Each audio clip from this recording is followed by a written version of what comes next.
우리 아멘 한 번 더 하다 마십시다. 아멘.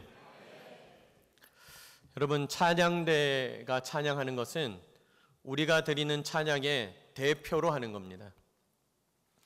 대표로 하는 것이니까 저 찬양은 우리가 드리는 것이고, 우리 때문에 하는 것이고, 우리를 위해서 하는 것이고, 또 함께 하나님께 나아가는 것이니까 여러분 늘 찬양대 격려하고 또 축복하고, 또 여러분 찬양 후에 아멘 화답해 주시는 것을 사명으로 여기고 크게 해주시면 좋겠습니다.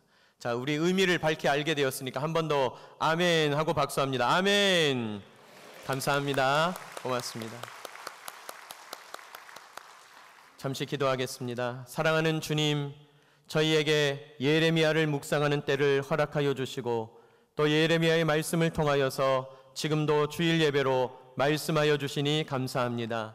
소그룹 예배로 말씀하여 주심도, 또 말씀하여 주실 것도 감사합니다. 개인 예배로, 개인 경건 생활로 날마다 매일 성경으로 말씀을 묵상하게 하심도 감사합니다. 아직 하나님 앞에 교회와 함께 말씀 묵상하는 데 참여하지 않은 분이 있다면 주님 초대해 주시고, 하나님의 말씀에만 생명근원이 있음을 깨달아 알게 하여 주시옵소서. 오늘도 이 시간 저희에게 말씀하시는 주님을 찬양하옵고 예수님의 이름으로 기도하옵나이다. 아멘. 신앙생활에는 때와 국면이 있습니다. 신앙생활을 할 때, 지금은 하나님 앞에서 마음을 모을 때, 지금은 하나님 앞에서 찬양할 때, 지금은 성경을 묵상하고 공부할 때, 이렇게 하나님 앞에서 하나님의 목소리의 음성에 귀를 기울이다 보면 때가 있고 국면이 있구나. 좀 더 쉬운 말로 말씀드리면 신앙생활에도 시즌이 있다는 거예요. 시즌. 여러분, 원래 이 시즌은 계절을 의미하는 것이지만 철, 분위기 이런 게 있잖아요. 오늘이 9월 24일이고 일주일만 지나면 여러분이 티를 내지는 않으시나 분명히 기다리고 있는 열흘 연휴가 시작되는 것이죠. 그런데 벌써 분위기로는 연휴가 시작된 것과 같은 그런 느낌을 받잖아요. 여러분, 이제 우리가 지금 명절을 앞두고 저희 목사님들이 계속 이제 예배 인원들에 계속 신경을 쓰고 있는데, 이 예배 인원들이 늘 때도 있고 조금 줄어들 때가 있어요. 우리 오전 예배를 기준으로 하자면 오전 1, 2부 예배 합산이 조금 늘을 때가 있고 줄을 때가 있는 거죠. 그런데 오늘도 그렇고 지난주도 그렇고 조금 줄었어요. 뭐 한 수십 명 수준 조금 줄었어요. 그런데 어제 보도를 들어보니까 명절을 앞두고 고속도로에 차가 많이 나와 있는데 다 뭐 하는 차라는 거예요? 벌초하고 명절 준비하는 차라는 것이죠. 영향이 아마 있지 않을까 생각합니다. 여러분, 그렇듯 시즌이라는 것이 있다는 거예요. 지금 시즌은 아직 연휴가 시작되지 않았지만 뭔가 이제 명절을 준비하고 대비하는 그런 시즌으로 넘어가고 있다는 것입니다. 사실 여러분, 신앙생활 또 명절만 그런 것이 아니라 우리 삶 속에 그런 것이죠. 목회도 그렇더라고요. 교회를 운영해 가고 특별히 교회를 목양해 갈 때 지금은 성경 공부를 좀 강조해야 될 때이로구나. 그때 성경 공부를 때에 맞춰서 강조하는 것 중요하더라고요. 지금은 회개를 강조해야 되는 거로구나. 지금은 찬송을 강조해야 될 때로구나. 지금은 예배를 강조해야 될 때이로구나. 그 때를 잘 알고 그 때에 맞춰서 이끌어가는 것이 중요한 것 같아요. 여러분, 하나님도 마찬가지입니다. 하나님께서 우리에게 말씀하실 때, 하나님께서 우리를 이끌어 가실 때 하나님이 저 이야기 막 던지는 분이 아니라는 것이에요. 하나님께서 어떤 때는 지속적으로 반복적으로 또 여러 가지 통로를 통해서, 설교를 통해서, 묵상을 통해서, 소그룹 공부를 통해서, 대화를 통해서, 존경하고 사랑하는 성도들 사이의 지인들을 통해서, 권면들을 통해서, 충고를 통해서 나에게 맥락을 잡고 한 가지로 집중해서 주시는 어떤 그 마음들이 있다는 것이죠. 때와 국면이 있다는 것이에요. 여러분, 제가 기도했습니다마는 요즘 우리는 예레미야를 묵상하고 있습니다.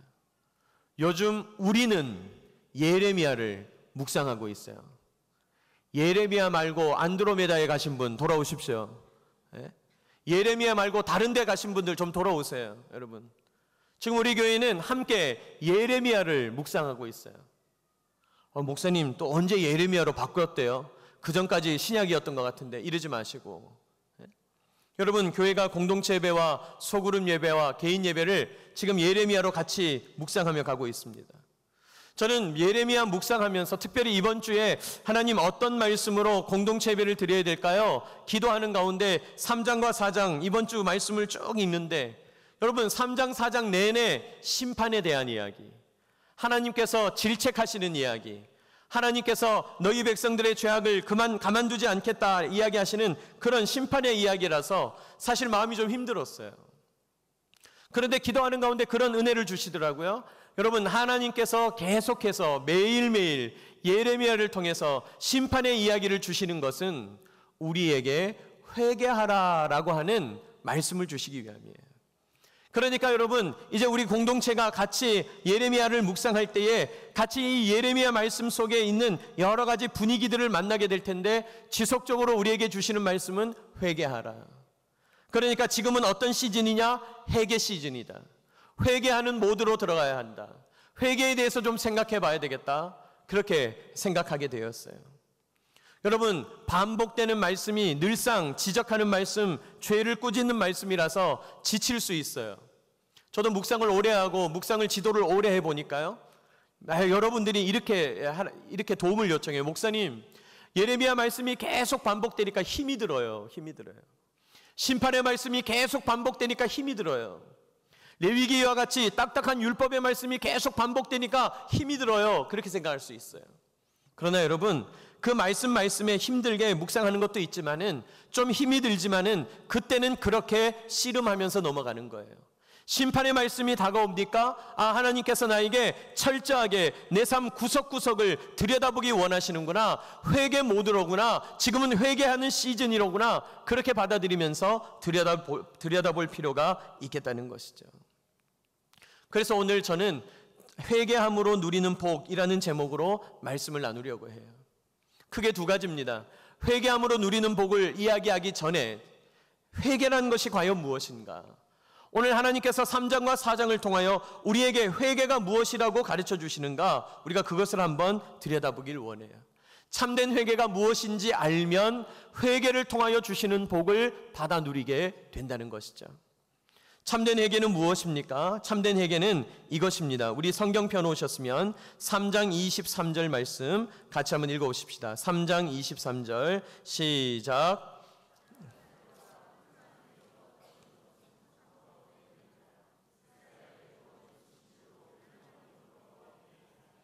이스라엘의 구원은 진실로 누구에게 있느니라? 우리 하나님 여호와께 있나이다. 이스라엘의 구원은 진실로 우리 하나님 여호와께 있습니다. 그렇게 회개하면서 이스라엘 백성들이 고백하더라는 것이죠. 여러분, 그 22절 하반절에서부터 이스라엘 백성들의 회개를 기록해 놓은 책이거든요. 여러분, 우리가 딱딱하게 개역 개정 성경으로 읽다 보면 지금 이 이야기를 누가 하는 것인가 좀 놓칠 수가 있는데, 새번역 성경이 이럴 때 도움을 줄 수 있습니다. 여러분, 새번역 성경을 보면 이스라엘 백성들이 거듭 지적되는 하나님의 그 심판 말씀, 지적의 말씀 앞에 회개하면서 나아가는데, 그 회개하는 첫 번째 말씀이 뭐냐면 이스라엘의 구원은 진실로 우리 하나님 여호와께 있습니다. 여러분, 참된 회개는 구원이 어디에 있는지 알 때 참된 회개를 드릴 수 있는 거예요.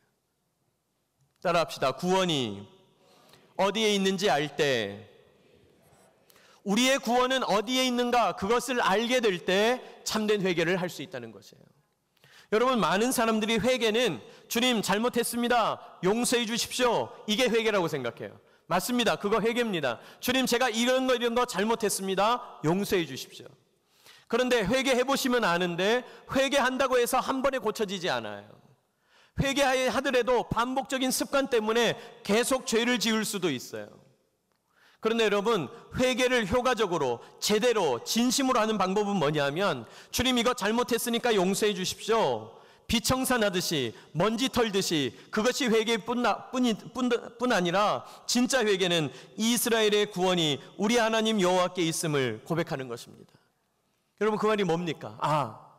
나를 구원하시는 분은 하나님이시지, 오늘도 내가 호흡하게 하시는 것이 하나님이시지, 오늘도 내가 눈을 뜨게 하신 것이 하나님이시지, 오늘도 내가 호흡하며 살게 하시는 분이 하나님이시지, 오늘도 나에게, 여러분, 물과 공기와 햇빛과 같이 당연한 것처럼 여겨지지만 오늘도 내가 누리는 이 생명과 호흡, 오늘도 내가 누리는 이 수많은 혜택들, 이것이 하나님께로부터 온 것이지, 그것을 고백하는 것에서부터 회개는 시작된다는 것이에요. 여러분, 남이 못 보는 것을 봐야 회개할 수 있어요. 불신자들이 뭐라 그럽니까? 우리는 죄인입니다.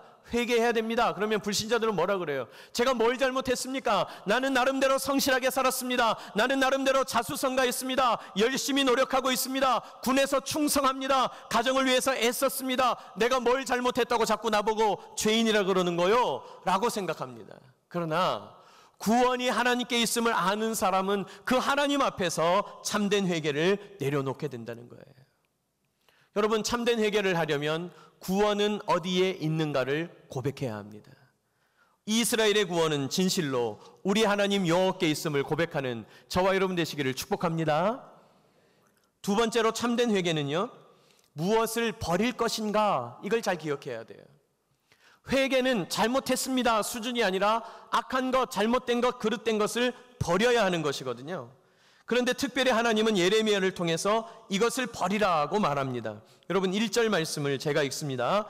여호와께서 이르시되 이스라엘아, 내가 도래오려거든 내게로 돌아오라. 내가 만일 나의 목전에서 무엇을 버리고 가증한 것을 버리고. 여러분, 하나님께서 참된 회개를 요구하실 때 우리가 가증한 것들을 버리기를 원하십니다.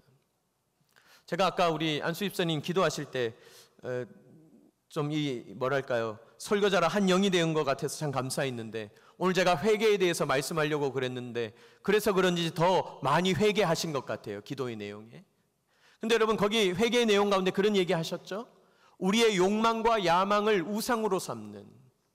성경에서 가증한 것이라는 말은 우상의 다른 이름이에요. 우상의 별명이에요. 여러분, 이 가증하다는 말을 국어사전적으로 바꾸면, 요즘 쓰는 말로 바꾸면 혐오스럽다는 말이에요. 하나님이 미워하고 혐오하시는 것이 있는데 그것이 바로 우상이에요. 하나님은 우상이 너무 더럽기 때문에 너무 더러운 그것의 이름을 부르기 싫으신 거예요. 여러분, 우리가 오물, 배설물, 화장실에서 보이는 그거 너무 지저분하니까 말하지 않잖아요. 그래서 다른 걸로 말하잖아요. 그런 것처럼 하나님도 가증한 것, 우상의 이름이 너무 더럽기 때문에 미워하는 것, 혐오스러운 것, 이렇게 부른다는 것이죠. 우상의 별명이에요. 여러분, 참된 회개는 우상을 버리는 것입니다. 참된 회개는 하나님 아닌 다른 것에서 내가 의지하고 하나님 아닌 다른 것에서 보장을 삼는 그것을 버리는 것입니다. 여러분, 그 얘기는 계속 드렸기 때문에 여러분 잘 아시리라고 생각합니다. 우리의 우상이 무엇입니까? 하나님보다 더 의지하는 것이 있다면 그거 전부 우상이죠. 하나님 외에 기쁨을 얻는 것이 있다면 그것은 우상입니다. 하나님께 나아가는 것보다 그것에 나아가는 것이 더 기쁘다면 그것은 우상입니다. 지금 기도하는 게 좋을까? 하나님께 나아가는 것이 좋을까? 아니면 TV 앞으로 나아가시는 것이 좋을까? 그럴 때 여러분, 하나님 말고 다른 것 선택한다면 그건 우상이 되는 것이죠. 지난주에 제가 누구 앞에 서 있는가 중요하다고 그랬잖아요. 누구 앞에 서 있는가. 여러분, 우상 앞에 서 있지 않는 것, 그것이 진짜 회개라는 것입니다. 여러분 앞에 무엇이 나와 있는 것인지, 여러분 앞에 있는 것은 무엇인지 다시 한번 하나님 앞에서 정비하시기 바랍니다. 결정하시기 바랍니다. 여러분, 참된 회개는 무엇을 버릴 것인가에 응답하는 것입니다. 우리가 하나님 앞에 회개하는 가운데 주님 무엇을 버려야 되겠습니까? 질문하고 대답을 얻고 그것이 바로 우상이었구나 깨닫게 되는 저와 여러분 되시기를 축복합니다. 세 번째로 참된 회개는 무엇으로 서약하는 것입니다. 제가 이제 잘못했습니다. 고치겠습니다. 주님, 제가 이제 다시금 그러지 않겠습니다. 서약할 때 이렇게 서약해야 합니다. 우리 2절 말씀을 같이 한번 읽습니다. 2절 시작. 진실과 정의와 공의로 여호와의 삶을 두고 맹세하면 나라들이 나로 말미암아 스스로 복을 빌며 나로 말미암아 자랑하리라. 무엇으로 맹세한다 그래요? 진실과 정의와 공의로. 영어 성경에 보면 이 진실은 truth, 진리, 이 정의는 justice, 말 그대로 정의, 또 여기 공의라고 되어 있는 것은 righteousness, 하나님과의 관계로서의 의, 그렇게 말해요. 정리합니다. 우리가 무엇으로 서약해야 하느냐? 하나님의 말씀인 진리로 서약해야 합니다. 하나님의 말씀인 진리. 뿐만 아니라 이웃과의 관계에서 바른 관계를 맺는 정의로 서약해야 합니다. 정의. 뿐만 아니라 하나님과의 관계인 의로 서약해야 합니다. 그래서 진리인 말씀, 이웃과의 바른 관계인 정의, 하나님과 바른 관계인 의, 이 세 가지로 서약해야 된다는 것이에요. 그러니까 내가 회개를 한다는 것은 단순히 하나님, 내가 이웃에게 죄를 지었는데 잘못했습니다, 이 수준이 아니고 이웃과의 관계 측면, 하나님과의 관계 측면, 말씀, 진리와의 관계 측면, 이 세 가지 차원에서 서약을 해야 된다는 거예요. 이 세 가지 차원에서 내 삶을 들여다봐야 한다는 것이에요. 여러분, 우리가 하나님 앞에서 그저 한 개만 고치면 된다, 이것만 고쳤으니까 나는 깨끗해졌다, 그렇게 볼 수 없다는 것이죠. 하나님의 진리 말씀 속에서 내가 그것을 깨달아 알아야 합니다. 그리고 말씀을 통해서 내가 이웃에게 무엇을 잘못을 했는지, 하나님께 무엇을 잘못했는지 깨달아야 된다는 것이죠. 그러니까 여러분, 사실 이 진실과 공의와 정의, 여기 나오는 진리와 정의와 의, 하나님의 말씀과 이웃과의 관계와 하나님과의 관계, 이 세 가지는 떨어지는 것이 아니라 사실은 같은 거예요. 같은 거. 말씀이 있어야 하나님과의 관계 속에서 내가 뭘 잘못했는지 알게 되고요, 또 하나님과의 관계가 살아있어야 내가 이웃과의 관계에서 뭘 잘못했는지를 깨닫게 되는 거예요. 좀 죄송한 말씀이지만 성도들이 신앙생활을 할 때 하나님의 말씀을 어떻게 받아들이고 있느냐가 여러분의 인생 품질을 결정해요.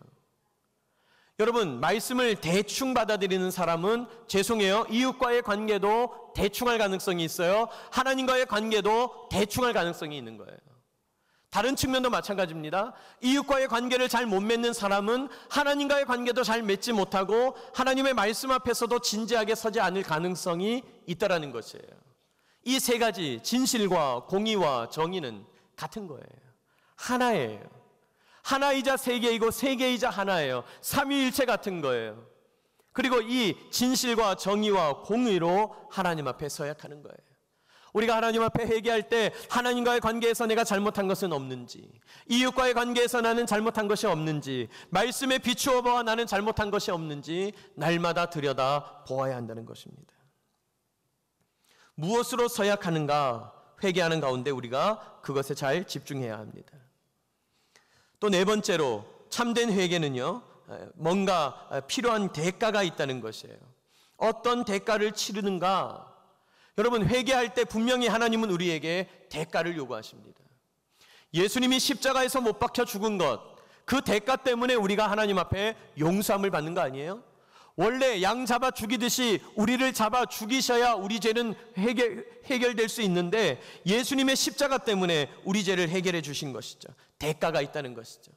오늘 성경에서도 대가에 대하여 말씀합니다. 여러분, 4절 말씀, 3절 말씀에 보면 3절에 너희 묵은 땅을 갈고 말씀합니다. 너희 묵은 땅을 갈고. 4절에 너희 마음 가죽을 베고, 마음 가죽을 베고, 같은 말이죠. 여러분, 묵은 땅은 어떤 땅입니까? 오래도록 경작하지 않아서 비가 오고 또 계속해서 땅이 다져짐으로 딱딱해진 땅. 그래서 묵은 땅은 여러분 삽자루가 잘 들어가지 않아요. 묵은 땅은 여러분 쟁기가 잘 깊게 박히지 않아요. 그러나 그 묵은 땅을 가는 것처럼, 둘러엎는 것처럼 우리의 마음을 둘러엎어야 한다는 거예요. 또 우리 마음 가죽을 베는 것처럼, 여러분 생살같이 이렇게 베어도 얼마나 쓰리고 아플진데 우리 마음 가죽을 벤다, 마음이 쓰리고 아프다, 그런 경험을 할 정도로 우리에게 최소한의 대가가 있어야 된다는 것이죠. 여러분, 가만히 보면 너무 값싼 회개하는 분들이 너무 많아요. 아우, 주님 잘못했어요, 용서해 주세요. 우리가 주님 잘못했어요, 용서해 주세요 할 때, 회개할 때 너무 값싼 회개를 드려서는 안 되겠다는 거예요. 묵은 땅을 가는 것처럼, 너희 마음 가죽을 베는 것처럼. 여러분, 쉽게 바꿔볼까요? 저는 이런 표현을 생각했어요. 우리 속이 뒤집어지는 것처럼, 생살같이 찢어지는 것 같은 그런 마음으로 회개해야 된다는 것이에요. 여러분, 회개에 부담을 가지셔야 돼요. 주님 잘못했습니다, 용서받은 거죠? 여러분, 이게 회개가 아니라는 것이에요. 내가 뭔가 하나님 앞에 회개할 때, 내가 뭔가 하나님 앞에서 새로운 결단을 할 때 묵은 땅을 둘러엎는 것처럼, 내 속이 뒤집어지는 것처럼, 여러분 여러분 정말 복통 때문에 정말 화장실을 들락날락하면서 내 속이 뒤집어지는 경험 해보신 적 있죠? 아마 한 번씩은 다 그런 경험 해보셨을 거예요. 너무너무 괴롭잖아요. 너무너무 힘들잖아요. 시간이 언제 다 흐르나 싶잖아요. 네? 그리고 정상생활이 불가능할 정도로 내 속이 완전히 뒤집어 엎어진 그런 복통을 겪는 것처럼, 그리고 생살같이 베어지는, 마음 가죽이 베어지는 그런 쓰라리고 아픈 기억들, 어쩌면 하나님께서는 우리가 그렇게 진지하게 부담을 가지고 회개하기를 원하신다. 회개에도 대가가 있어야 하는 것이죠. 원래 대가는 우리의 생명이지만 주님은 우리의 생명을 취하시는 대신 우리에게 영적으로, 우리에게 혼적으로 깊숙한 정말 근본적인 회개를 원하고 계시더라는 것이에요. 구원이 하나님께 있음을 고백하는 것, 그것이 참된 회개입니다. 가증한 것을 버리는 것, 우상을 버리는 것, 하나님보다 더 의지하는 것을 버리는 것, 그것이 회개입니다. 하나님과의 관계, 이웃과의 관계, 말씀과의 관계에서 나를 다각적으로 살펴보면서 하나님 앞에서 죄를 고백하는 것, 그것이 회개입니다. 그리고 하나님 앞에 대가를 치르는 마음으로, 묵은 땅을 갈아엎는 마음으로, 마음 가죽을 베는 그 마음으로, 쓰라린 마음으로, 속이 뒤집어지는 그 통증으로 하나님 앞에 나아가는 것이 진짜 회개입니다. 여러분, 요즘은 회개해야 될 때입니다. 회개해야 될 시즌입니다. 하나님 말씀 앞에서 날마다 자신의 삶을 들여다보는 저와 여러분 되시기를 축복합니다. 자, 그렇다면 이렇게 회개를 한다면 우리에게 주시는 복이 두 가지 있는데 성경은 이렇게 약속해요. 우리 3장 22절 말씀을 전반절만 같이 한번 읽습니다. 3장 22절, 배역한 자식들아, 시작. 배역한 자식들아 돌아오라. 내가 너희의 배역함을 고치리라 하시라. 내가 너희의 배역함을 뭐 하리라? 고치리라. 여러분, 회개를 하게 되면 첫째로 하나님이 우리를 고쳐주십니다. 회개를 한다는 것은 주님 잘못했습니다, 다시는 죄 짓지 않겠습니다. 정확한 회개의 의미는 그거 아니에요. 정확한 회개의 의미는 이겁니다. 주님 잘못했습니다. 제가 다시는 죄 짓지 않도록 저를 인도해 주십시오. 제 힘으로는 불가능합니다. 주님께서 나에게 고치시고 힘주셔서 나를 새롭게 만드셔서 하나님 손에 온전히 붙잡혀 있게 하셔서 내가 다시는 그 죄악에 빠지지 않게 하여 주시옵소서. 여러분, 회개는 치유의 다른 말이에요. 치유받지 않으면 계속 붕어빵 찍어내듯이 죄를 양산하게 될 것입니다. 여러분, 죄 자체에 집중하지 마십시오. 치유에 집중하는 저와 여러분 되시기를 축복합니다. 내가 큰 실수했습니까? 내 잘못했구나. 어떻게 빌까? 어떻게 보상할까? 어떻게 배상할까? 내가 어떻게 하면 이 죄의 문제를 해결할 수 있을까? 내가 어떻게 하면 행정적으로, 법적으로, 도덕적으로, 윤리적으로, 종교적으로 이 문제를 해결할 수 있을까? 해결에 초점을 두지 말고 치유에 초점을 둬야 한다는 거예요. 주님이 우리를 고쳐주셔요. 여러분, 회개하면 하나님이 우리를 고치시는 작업이 시작되는 거예요. 그래서 여러분, 회개를 보면 두 종류의 사람이 나오는 거예요. 큰 실수하고 나서 막 그것에 대해서 해결하기 위해서 막 애를 쓰고 노력하지만은 머지않아 또 똑같은 실수하는 사람이 있어요. 성장이 일어나지 않는 것이죠. 발전이 일어나지 않는 것이죠. 그런 사람은 말만 회개하는 것이지 제대로 회개가 일어나지 않는 것입니다. 그런데 여러분, 여러분에게 큰 실수가 있습니까? 어려움이 있습니까? 다음번에는 그런 일이 일어나지 않도록 진지하게 치유의 입장에서 여러분의 삶을 들여다봐야 되는 것이죠. 제가 아는 어떤 분은 자기의 삶 속에서 어떤 폭력과 관련된 실수가 있었어요. 그런데 그 일 때문에 너무나 고통스러워 하시면서 그걸 집중적으로 이제 파기 시작하는 것이죠. 그리고 그분이 어떻게 해결하는가 가만히 보니까 상담대학원을 끊으면서 상담을 통해서 자기의 삶에 왜 그런 문제가 생겼는지 자기의 원 가정에서부터 하나하나 짚어가는 것들을 제가 옆에서 본 적이 있어요. 제가 이제 신방하면서 왜 이번에 대학원 시작하게 되셨어요? 그랬더니 이제 그러시는 거예요. 목사님, 사실은 남한테 말은 못했지만 제 안에 오랫동안 이런 문제가 있었는데 이 문제의 근원이 무엇에서부터 시작된 것인지 알고 싶고 치유받기 위해서 어떻게 해야 되는지 알고 싶어서 제가 인간 이해를 위해서 상담대학원을 시작했습니다. 그런 이야기를 고백하시더라고요. 여러분, 이 일을 어떻게 하면 반복하지 않을까? 내가 또 이 일을 어떻게 해결할까? 그런 차원이 아니라 어떻게 하면 고침받을 수 있을까? 치유의 측면에서 하나님께 나아가는 저와 여러분 되시기를 축복합니다. 주님 분명히 약속합니다. 배역한 자식들아 돌아오라. 내가 너희의 배역함을 뭐 하리라? 고치리라. 주님은 고치시는 분이에요. 고치시는 분이에요. 여러분, 예수님이 이 땅에 오셔가지고 하나님 나라 복음을 선포할 때 고치셨잖아요. 지적만 하지 않으셨잖아요. 너 이거 죄야. 너 이러면 안 돼. 바리새인들이 막 지적하고 다닐 때 예수님은 고치셨잖아요. 우리의 모든 병든 것과 약한 것을 고쳐주셨잖아요. 회개함으로 누리는 복은 첫째로 주님께서 우리를 고쳐주시는 것이에요. 날마다 주님께 고백하며 나아가기를 원합니다. 주님, 나를 고쳐 주시옵소서. 회개합니다, 회개합니다라고 끝나는 것이 아니라 회개 이후에 주님, 나를 고쳐 주시옵소서. 어떻게 하면 고침받을 수 있겠습니까? 누구를 찾아가야 되겠습니까? 무엇을 들여다봐야 되겠습니까? 나를 고쳐 주시옵소서. 개인적인 차원에서 주님이 우리를